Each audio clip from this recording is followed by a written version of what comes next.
What do you mean by uterine fibroids? Should you be scared? Uterine fibroid medical language la enna solvaanga myoma or leiomyoma solvaanga. So uterine fibroids is like growth or muscle oda growth uterus kulle or uterine katti solrom. So this is benign. Benign oda artham enna na non cancerous. That means it will not cancer even if it is there for long time in the uterus. So how it is affecting you?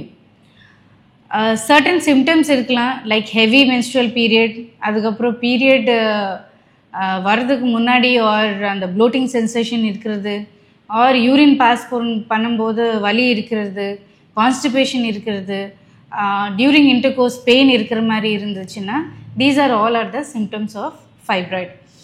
இப்போ fibroid இருக்கா இல்லையா எப்படி தெரிஞ்சுக்கணும்? You should talk to your gynecologist. இந்த மாதிரி heavy periods இருக்கும்போது or long time of infertility உங்களுக்கு இருக்கு அந்த மாதிரி கண்டிஷன்ல you should go to talk to your gynecology or infertility specialist. So they will do something called as pelvic ultrasound or normal ultrasound பார்க்கும்போது pelvisல that means எங்கே uterus இருக்கு அந்த இடத்துல ultrasound பார்ப்பாங்க. And there is a type which is called as 3D ultrasound. This is a recent advancement.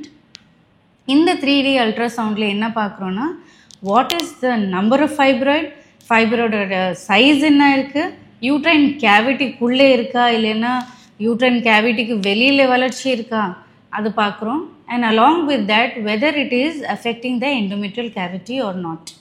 So if suppose நீங்கள் already உங்களுக்கு babies இருக்கு and you are only worried about the symptoms, uterus ஓட size கம்மியாக இருக்கு அந்த மாதிரி கண்டிஷனில் நாங்கள் medical management that means tablets கொடுத்துட்டு அவங்களுக்கு சரி பண்ண ட்ரை பண்ணுவோம்.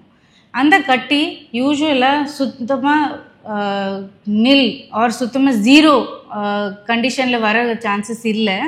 பட் டெஃபினெட்லி அதோட சிம்டம்ஸ் கம்மி பண்ணுறதுக்கு இந்த டேப்லெட்ஸ் யூஸ் ஆகும். Now coming to fertility, will fibroid affect the fertility? So fibroid and fertility have a very close relation. நாங்கள் 3D scans பண்ணும்போது there is something called as FIGO staging.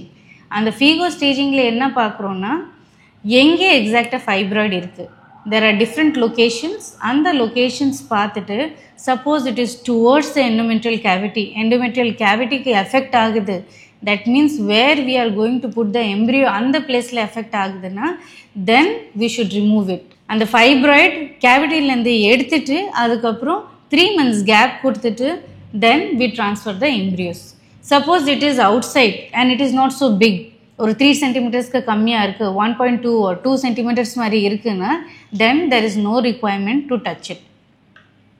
If suppose this fibroid is too big and it is covering the whole abdomen, ஃபுல்லாக அந்த வயிறுக்குள்ளே அந்த whole fibroid வளர்ச்சி வந்துடுச்சு அந்த மாதிரி இருக்கும்போது டெஃபினட்டாக அதை ரிமூவ் பண்ணிவிட்டு அதுக்கப்புறம் தான் இன்ஃபர்டிலிட்டி ட்ரீட்மெண்ட்க்கு ப்ரொசீட் பண்ணணும்.